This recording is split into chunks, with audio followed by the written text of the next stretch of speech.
Carpal tunnel syndrome, or CTS, is a common nerve disorder that affects millions worldwide. It's characterized by tingling, numbness, pain, and sometimes weakness in the hand, all due to compression of the median nerve within the wrist. CTS can significantly impact daily life, making simple tasks challenging.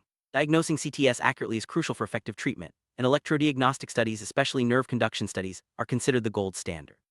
But how do factors like age, gender, and diabetes influence these diagnostic tests? In this video, we'll explore the latest research on how these variables affect the accuracy and interpretation of electrodiagnostic findings in CTS.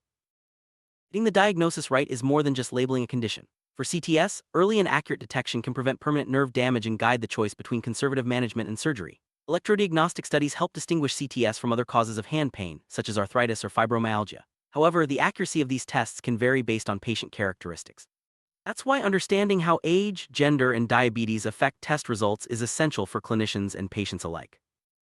Recent study conducted at King Abdulaziz University Hospital and the International Medical Center in Saudi Arabia set out to fill important gaps in CTS research.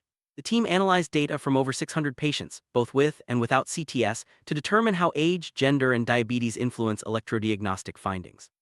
By including a diverse group of patients, including those with musculoskeletal disorders and neuropathies, the study aimed to reflect real-world clinical practice and provide more applicable diagnostic guidelines.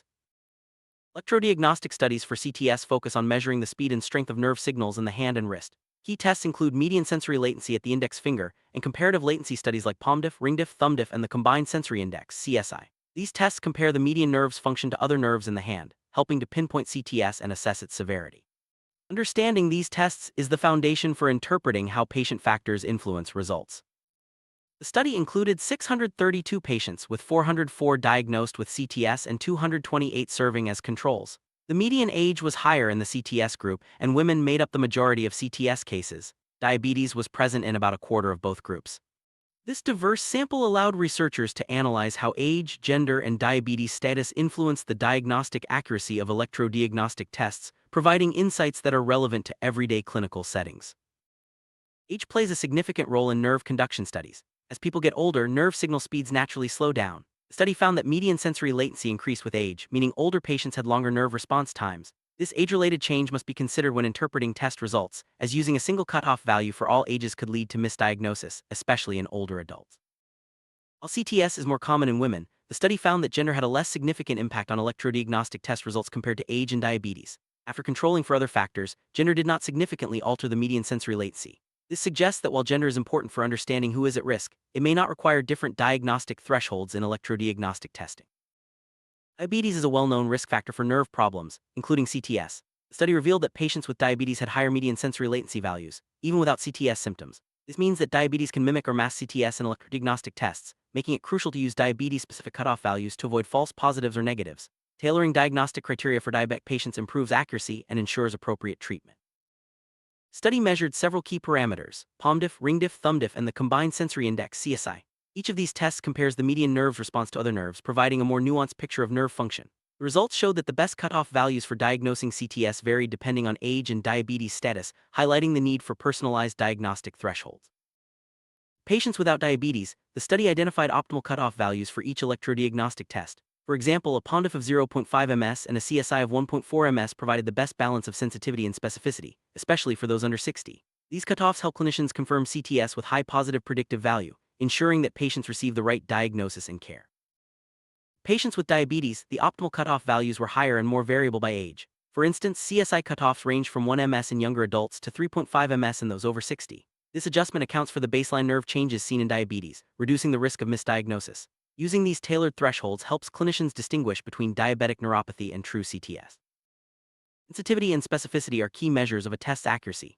Sensitivity reflects how well a test identifies true positives, while specificity measures true negatives. In the study, the combined sensory index (CSI) generally offered the highest sensitivity, especially in non-diabetic patients. However, the need for a high positive predictive value led to some trade-offs, with slightly lower sensitivity compared to previous studies. This balance ensures that most patients diagnosed with CTS truly have the condition. These findings have important implications for clinical practice. By using age and diabetes-specific cutoff values, clinicians can improve the accuracy of CTS diagnosis, reduce unnecessary treatments, and ensure timely intervention. This personalized approach is especially valuable in older adults and those with diabetes, who are at higher risk for both CTS and nerve conduction abnormalities. While this study provides valuable insights, it's important to note some limitations. The analysis was limited to combinations of two factors at a time, such as age and diabetes due to sample size constraints. The retrospective design and reliance on clinical criteria for CTS diagnosis may also affect generalizability. However, the structured data collection and inclusion of a real-world patient population strengthen the study's relevance. In summary, electrodiagnostic studies remain a cornerstone for confirming CTS, but their accuracy depends on patient-specific factors like age and diabetes. This research provides clinicians with practical cutoff values to improve diagnostic precision and patient care. As medicine moves toward more personalized approaches, future studies may further refine these thresholds and explore additional factors, ensuring even more accurate and individualized diagnosis for patients with carpal tunnel syndrome.